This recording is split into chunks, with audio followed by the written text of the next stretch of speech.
I worked at Drake's mansion, and one night, something happened that I'll never forget. The owl statue blinked at me. It sounds insane, right? But trust me, I'm not crazy. When you're working in a world where luxury, fame, and power collide, strange things start happening. What I thought was just a dream job quickly turned into a nightmare. The deeper I went into Ovio's world, the darker it got. And the owl? It wasn't just a statue, it was alive. Watching me, waiting for me. Getting hired to work at Drake's mansion felt like winning the lottery. Who wouldn't want to be around that kind of wealth and influence? The mansion was an absolute spectacle. Massive, pristine, and dripping with luxury. Every room felt like something out of a movie. The sheer scale of it was almost overwhelming, but what hit me hardest was the people, the staff, the security, even the gardeners. They all had this aura about them, like they were different. You could feel it the moment you walked in. At first I thought it was just my nerves. I was a fan of Drake, a huge fan, and this was my first big break. I figured the people around him were just normal workers, people who had been around that kind of wealth and fame for so long that they acted like it was nothing. But no, the longer I stayed, the more it became obvious. They weren't like anyone I'd ever met before. There was a strange reverence in the way they moved, the way they spoke about Drake. It wasn't just admiration, it was worship. It was subtle at first, almost unnoticeable. But the more I observed, the more I realized just how deep it ran. Then there was the house itself. It wasn't just a mansion, it was alive. The design, the flow of the rooms, the way everything fit together so perfectly, felt almost unnatural. I didn't feel like I was in a house. I felt like I was in a temple. Everything about the place screamed control. It was immaculate. No dust, no mess, no sign of anything out of place. Even the air felt just thick, like I was breathing in something that had been manufactured to be perfect. The way the staff moved through it with such purpose, like they were all connected by some invisible thread. I couldn't put my finger on it, but something about it wasn't right. The first night I worked late at the mansion, I saw the statue for the first time. It was there, sitting in the grand foyer, staring down at everyone who walked through. The owl. At first I didn't think much of it. It was just a symbol, right? A brand mascot. Drake was all about Ovo, October's very own, and the owl was the heart of that empire. But as the days passed, I started noticing something strange. Every time I passed by it, I felt like it was watching me. At first it was just a feeling, a fleeting thought that I could easily brush aside. But then it happened again and again. Every time I looked at that statue, it was like it was staring at me. It wasn't just a sculpture anymore. It was like it was alive, waiting, observing. I tried to laugh it off. Maybe it was the isolation of being in that massive house late at night, or maybe it was the odd energy in the air. But it felt wrong. The staff didn't seem to mind it. They just went about their duties, treating the statue like it was just another piece of furniture. It wasn't normal, though. Not to me. And the more time I spent in that house, the more I began to feel like I was being drawn into something I couldn't escape. There was something about that statue, something about the way it watched me, that made me feel like I wasn't just working at a mansion. I was stepping into something much, much bigger, something darker. I couldn't shake the feeling that the house and everything inside it had a purpose. And I was just starting to realize that the longer I stayed, the more I'd become part of whatever that purpose was. The longer I worked at the mansion, the more I began to see. At first, I thought it was all just a mix of paranoia and nerves, being in such a surreal environment, surrounded by some of the wealthiest people on the planet. But the more I stayed, the more it felt like the mansion was full of secrets. Secrets I wasn't meant to uncover. And no matter how hard I tried to ignore it, the owl was always there, lurking in the shadows, watching me. What struck me first was how carefully everything was arranged in the mansion. It wasn't just that the rooms were pristine or that everything had been placed with attention to detail. It was the fact that it all seemed too perfect, like it was made to keep the outside world out, to shut off all distractions. There were no signs of normal life in the house, no stray cups, no forgotten jackets, no clutter. Everything was in its exact place all the time. The floors were swept like nothing had ever touched them.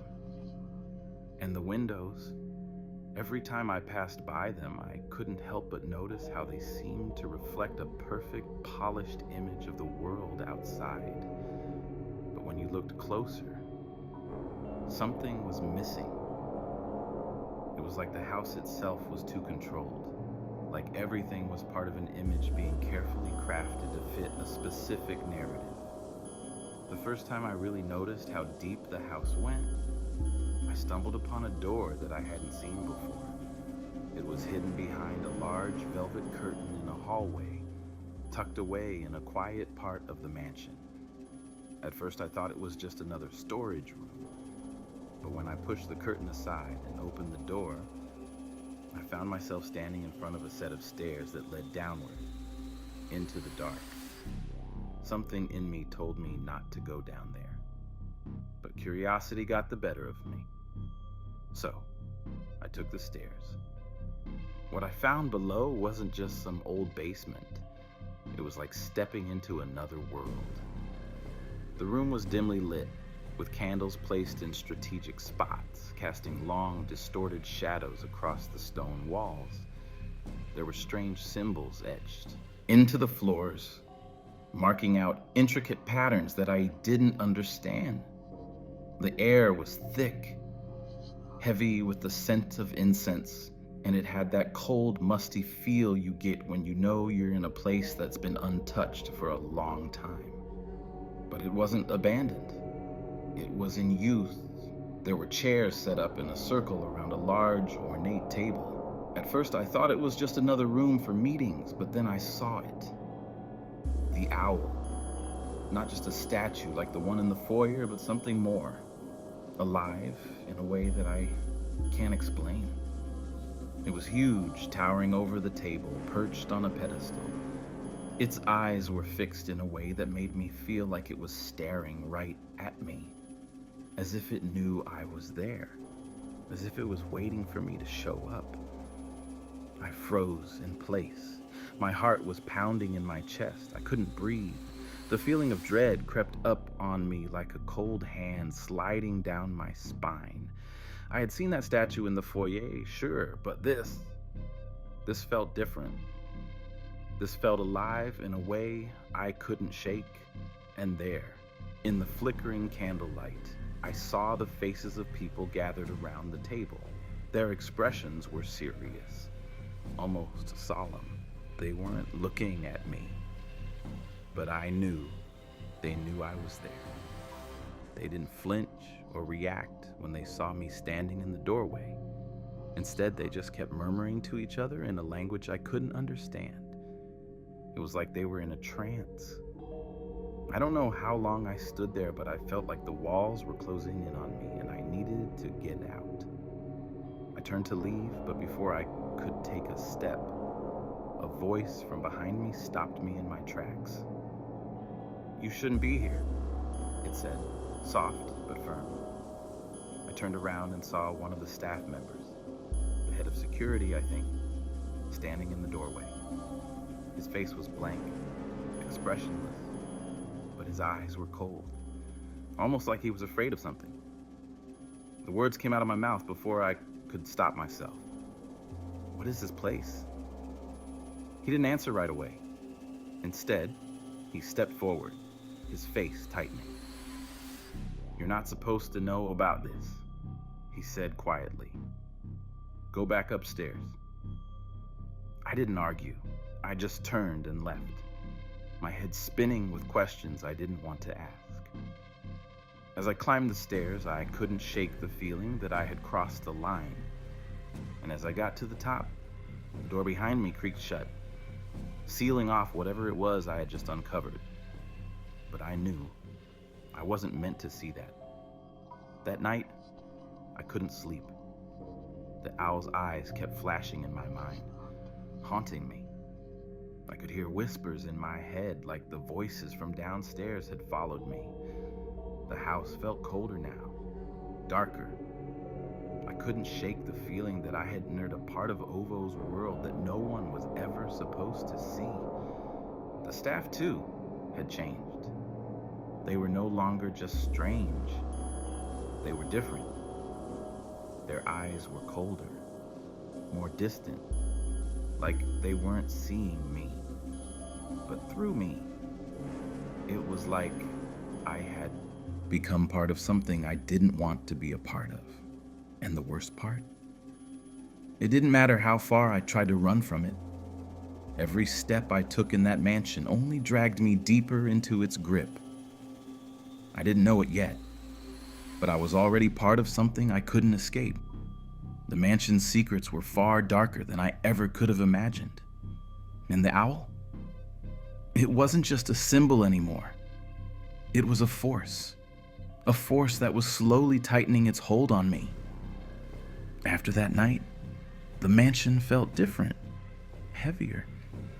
It wasn't just that I knew about the hidden room now. It was the feeling that something was watching me. The owl statue in the foyer started to feel less like a decoration and more like a presence. Every time I walked past it, I felt its eyes on me.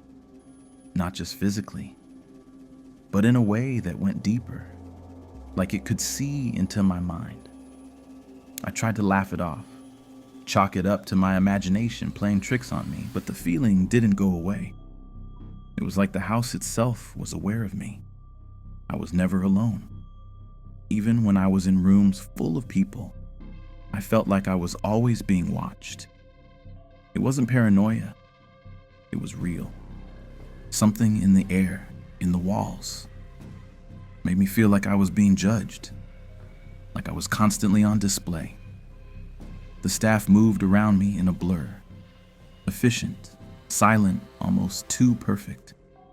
They never spoke to me unless they had to, and when they did, their eyes were always scanning, calculating, like I was just another part of the mansion's decor, something to be observed and accounted for. But it wasn't just the staff.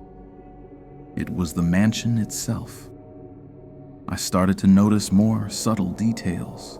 The faint whisper of the wind when there was no wind. The soft creaks of the floorboards when no one was walking.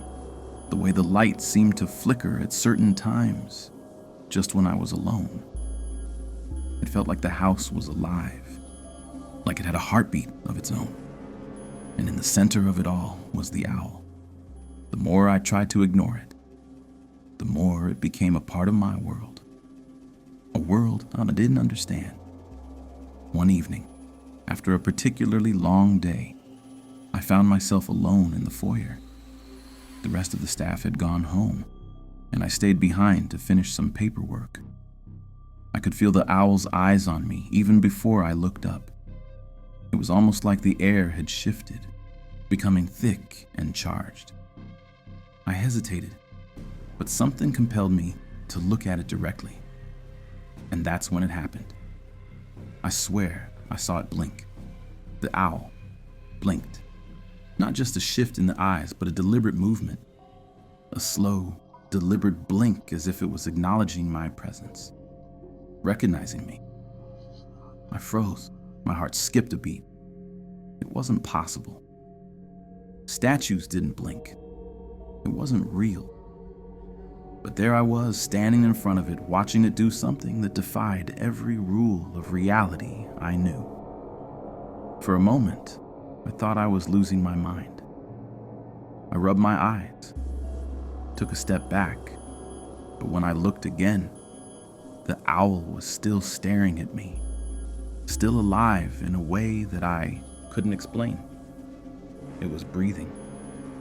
I could feel the weight of its gaze, like it was drilling into me, seeing through me. I felt like I couldn't move, like my body was frozen in place. I wanted to run, but I couldn't take my eyes off it. I wanted to scream, but the words wouldn't come. All I could hear was the pounding of my own heart in my ears, louder and louder, echoing through the empty mansion.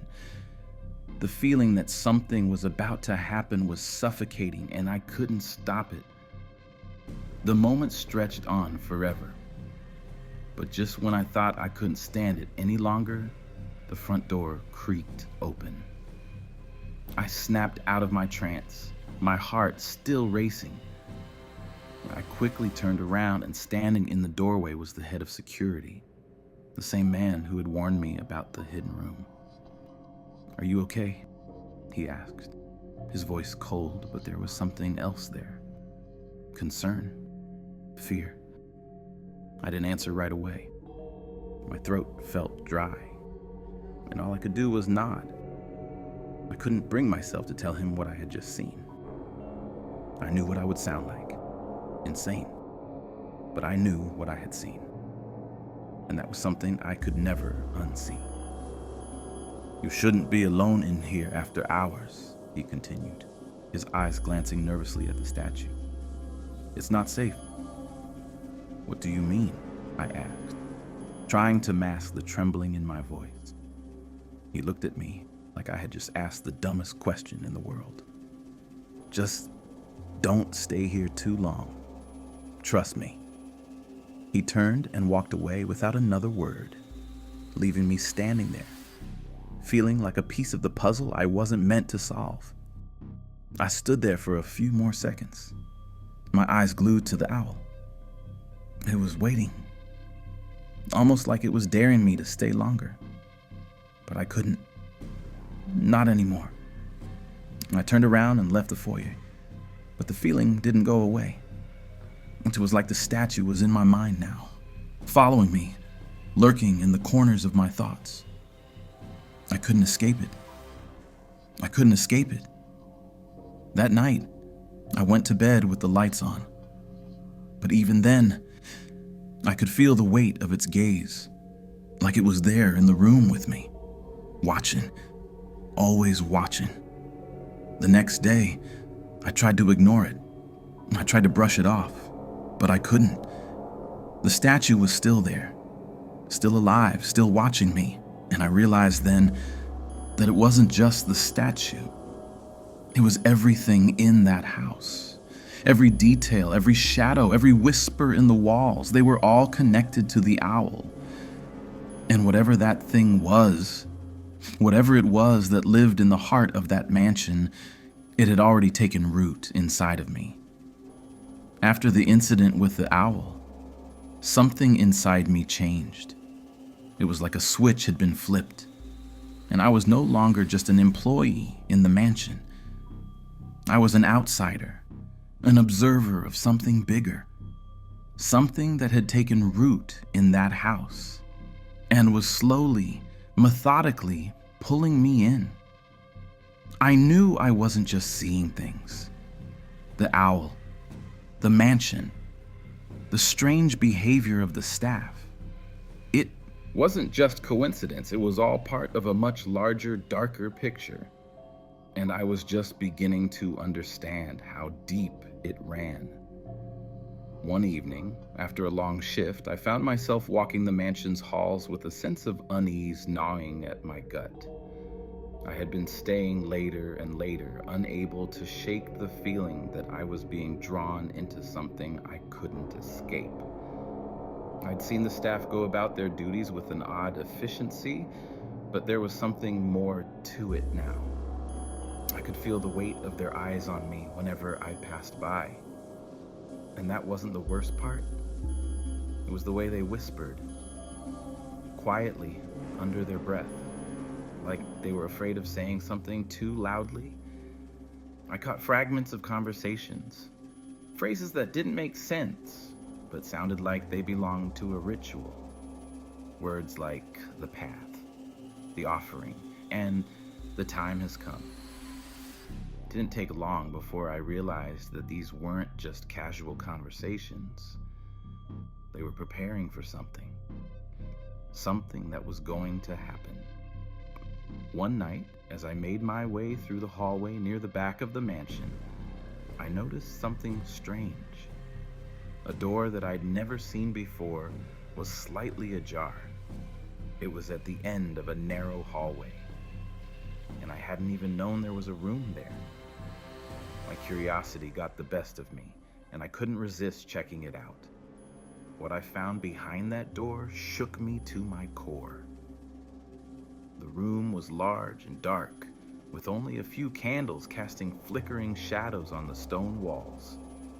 At first, I thought it was just another storage room, but the moment I stepped inside, I knew I was wrong. It wasn't just the heavy scent of incense filling the air. It was the presence in the room. It felt thick, oppressive, like the air itself was alive with some unseen force. And then I saw it. The table. At the center of the room stood a massive, ornate table surrounded by chairs. But it wasn't the furniture that made my heart race. It was the people sitting at the table. They were dressed in dark robes, their faces hidden under hoods. I recognized a few of them, members of Drake's inner circle, people who were always around him. But they weren't just standing around talking business. They were chanting, low, rhythmic words that sent chills down my spine. I stood frozen at the doorway, watching in horror as the chant grew louder, more intense. The air seemed to pulse with energy, vibrating with power. And then, in the center of the room, a figure emerged. It was Drake, but it wasn't just Drake. He was standing tall, his eyes wide and intense, his face frozen in a look of complete focus. He wasn't the man I had come to admire. He wasn't just the artist, the businessman. No, this was something else. He had become the vessel for something much darker. The chanting stopped as he stepped forward, raising his hands toward the ceiling. The room fell silent and all eyes turned toward him. For a moment, it felt like time itself had stopped. Then, in one fluid motion, he dropped his hands and spoke in a voice I had never heard before. Deep, commanding, almost otherworldly. "It is time," he said. At those words, the room seemed to shake, like the walls themselves were reacting to the power in the air. I wanted to run. I wanted to scream. But I couldn't move. I was rooted to the spot, too terrified to even blink. The figure in front of me wasn't Drake anymore. He was something else, something that had been changed, shaped by whatever this ritual was. And I realized, with a sickening jolt, that he wasn't alone in this. The others at the table, the ones I had thought were just staff, they were just as involved. They weren't employees. They were followers. And they had given up everything for this power. As I stood there, my mind racing with fear and disbelief, I heard a voice behind me. "You shouldn't be here." I whipped around to see the head of security, the same man who had warned me before. But this time, his eyes were different. There was no coldness in them, no distance. There was fear. He wasn't just trying to protect me from something. He was trying to protect himself from the very thing that was in that room. I didn't mean to, I started, but my voice trailed off. What could I say? How could I explain what I had seen, what I had felt? It wasn't something you could put into words. It wasn't something that made sense in the world I knew. You need to leave. Now.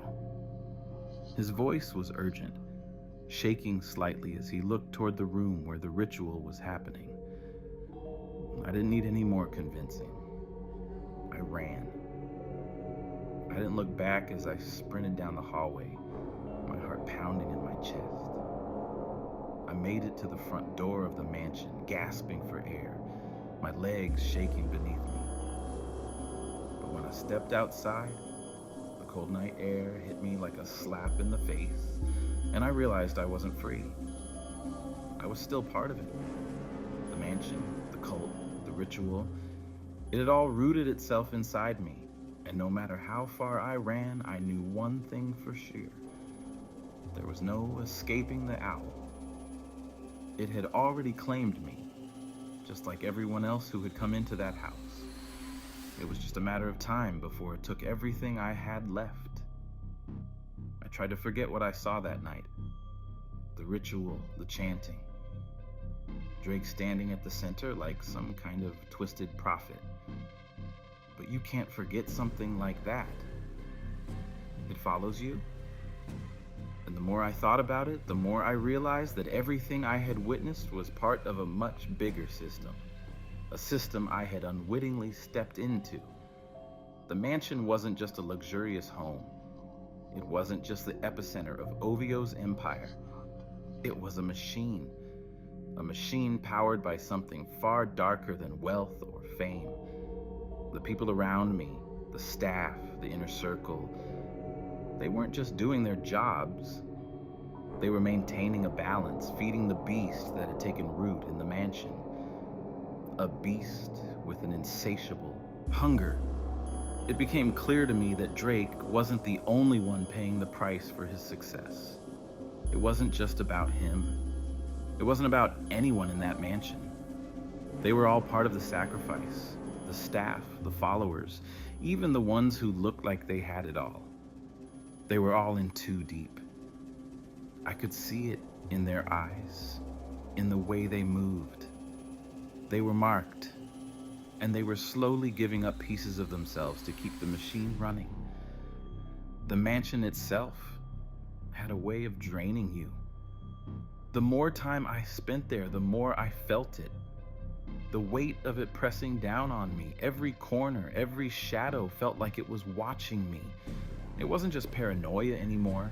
It was a suffocating truth that I couldn't ignore. I was part of something now. I was part of Ovio, and I had been since the day I walked through that door. But the most horrifying part?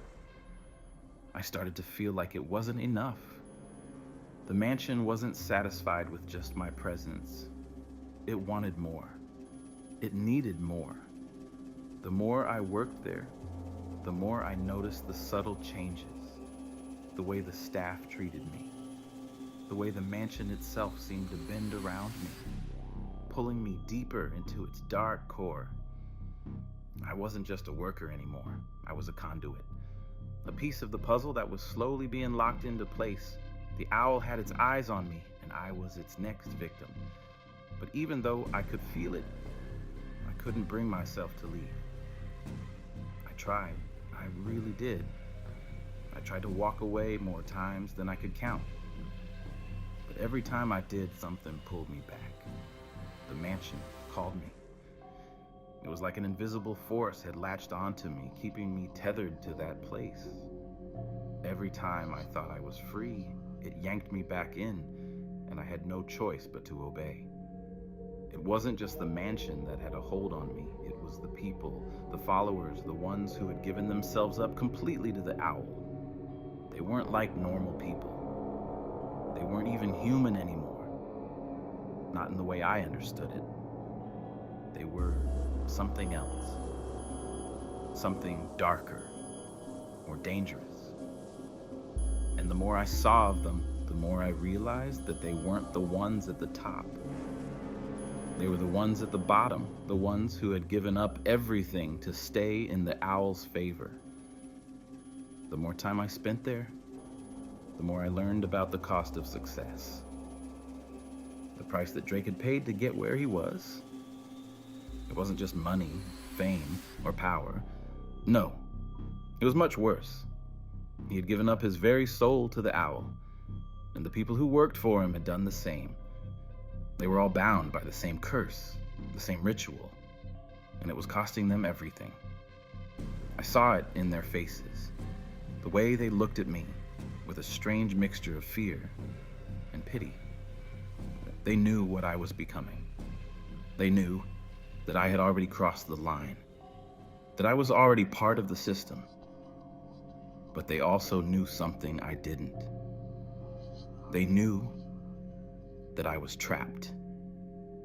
Once you entered the mansion, once you were pulled into its world, there was no leaving. There was no escape from the owl. The more I thought about it, the more I understood why Drake was the way he was. He wasn't a man anymore. He wasn't a human being. He was a vessel for the owl's power, and it had consumed him completely. Every time I saw him, I saw a shadow of the person he used to be. But behind his eyes was nothing. There was no life left.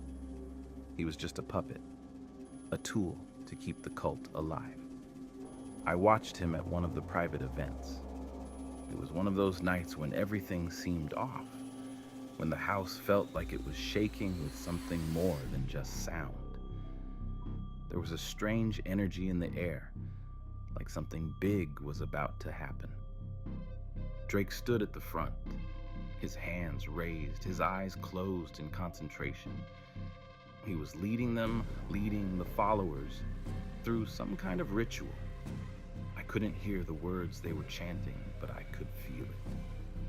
It was a power so strong, so terrifying that I thought I might collapse under the weight of it. The mansion was feeding off their devotion, feeding off their sacrifices. The more they gave, the more power the owl gained. It was a never-ending cycle, and the price, it was their souls. Piece by piece, bit by bit, they were giving up everything to keep the brand, the mansion, and the power alive. And that's when it hit me. The mansion wasn't just a house. It was a machine that fed on the people inside it. The more you gave, the more it took, and there was no way out.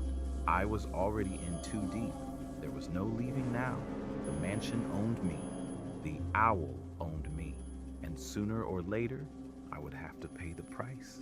The deeper I went, the more I realized there was no escaping the mansion, no escaping the grip of the owl. It wasn't just the house anymore.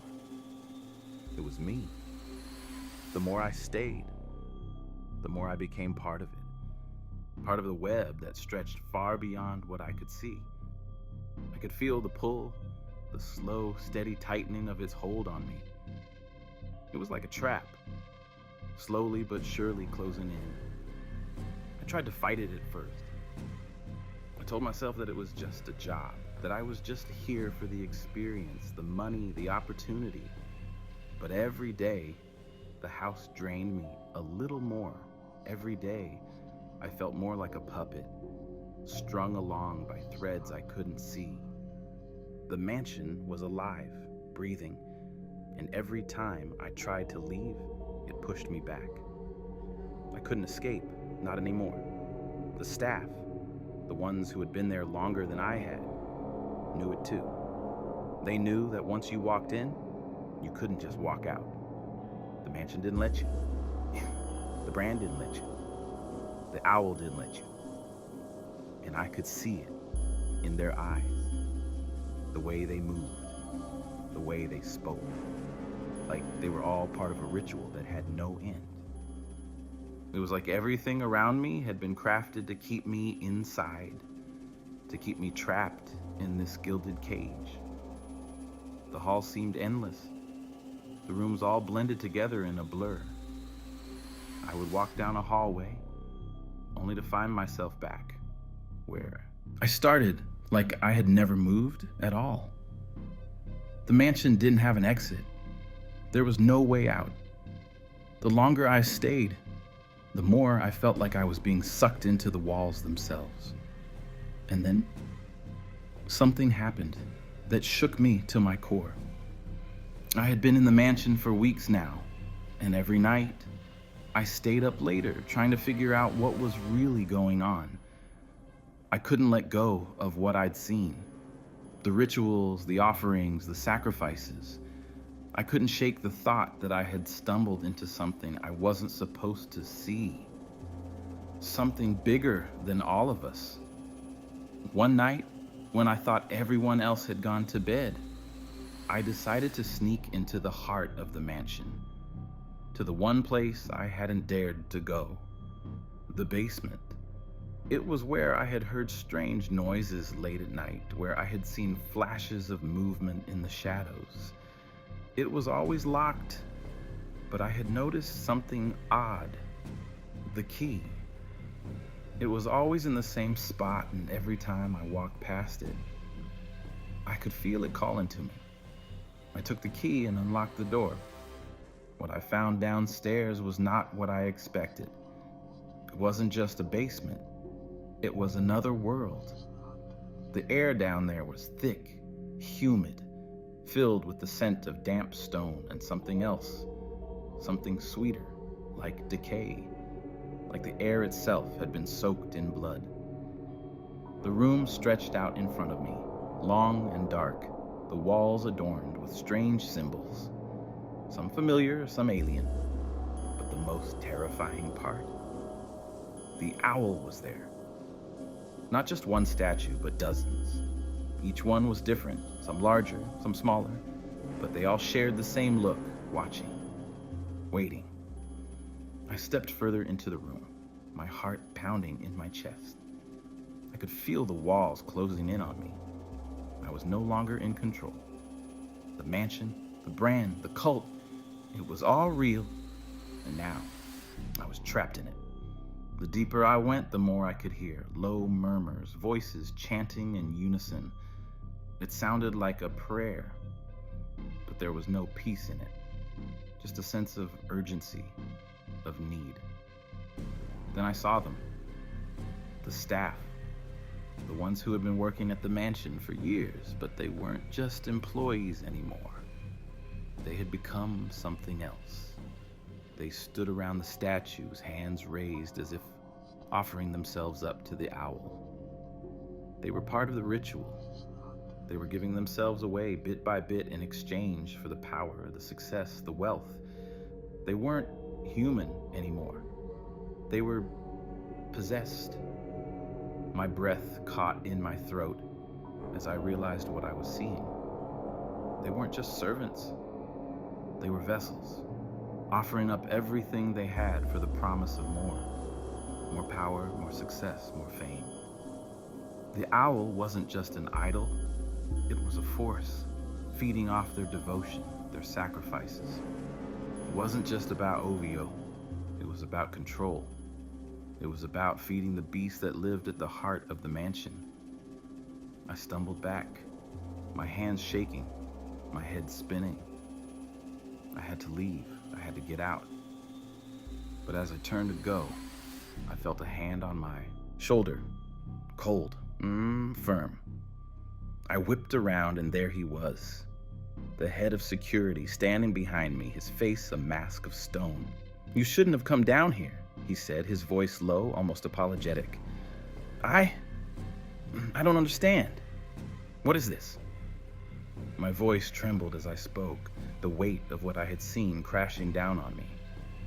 "This is where the power comes from," he said, his eyes dark and filled with something I couldn't place. Fear, regret, or something worse.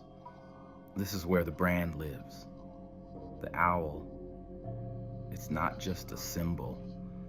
It's not just a mascot. It's a curse, and once you're in, there's no way out." I wanted to scream, to fight, to run, but something in his eyes told me it was too late for that. I was already in too deep. "Don't," he whispered, as if sensing my next move. You can't leave.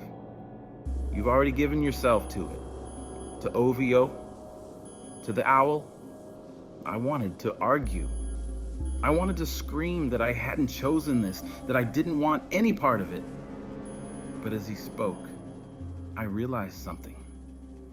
I was part of it. The moment I stepped into that mansion, I had become a part of the machine. The mansion, the brand, the ritual, it had claimed me. I wasn't just trapped in the house, I was trapped in the cult. And there was no way out. The days blurred together after that night in the basement. I couldn't sleep. I couldn't eat. I couldn't think of anything else. The mansion, the staff, the owl. It was all consuming, suffocating me, wrapping around me like a dark fog I couldn't escape. Every step I took, every moment I spent there, it felt like I was sinking deeper into something that had no end. I knew now that I was trapped, that I had been trapped the moment I walked into that house. The mansion wasn't just a home for Drake and his brand. It was a cage, a gilded one, but a cage nonetheless. It wasn't just about being here. It was about belonging here.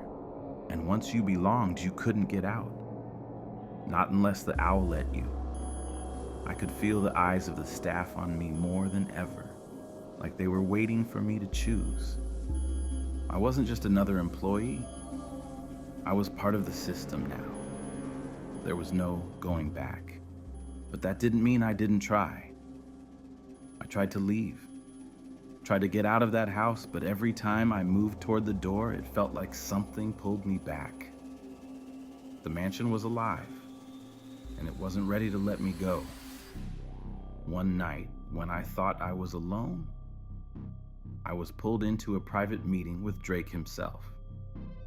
I had tried to avoid him as much as I could, but the moment he called me into his office, I knew I had no choice but to go. When I stepped inside, it wasn't the Drake I had seen before, the charming, charismatic man in front of the cameras. This was something else entirely. He was hollow. His eyes were vacant, his expression unreadable. It was like the life had been drained from him, leaving behind nothing but a shell. "You know what this is," Drake said, his voice low, almost detached. "You know what this place is, what it does. The owl demands loyalty, and it takes everything." He wasn't talking to me anymore. He was talking to himself. I could see it in his eyes. He had given up. He had given everything, his soul, his humanity, all for the power, for the brand. And now, he was just a puppet, a tool of the owl's will. "I'm offering you a choice," he continued, his gaze never leaving mine. "You can join us, become one of us, or you can try to run, but the owl won't let you. It never lets you." I felt a chill run down my spine. This wasn't just an offer, it was a warning. The choice between joining the cult fully or becoming its next victim. The owl was always watching, always waiting. It wasn't just about fame or success. It was about power, and it demanded payment. "I know you've seen things," Drake said, his voice colder now, sharper. "I know you're starting to understand, but you can't walk away from it. Not now. Not after everything that's been done." I stood there, frozen, unsure of what to do. The temptation to walk away was so strong, but I knew what it would cost me. It wasn't just the mansion, it was the brand, it was the owl. And if I refused to join them, it would come for me. It would take from me, just like it had taken from everyone else. "You can't escape," Drake said, reading my hesitation. "It's in you now. It's part of you. The owl is inside you, and it won't let you go." I wanted to scream. I wanted to fight back. I wanted to run as far away from that mansion as I could. But deep down, I knew that I had already made my choice. The moment I stepped foot in that house, I had already sealed my fate. I had already become part of the brand, part of the cult, part of the machine. In the end, I didn't have a choice at all. I thought I could leave.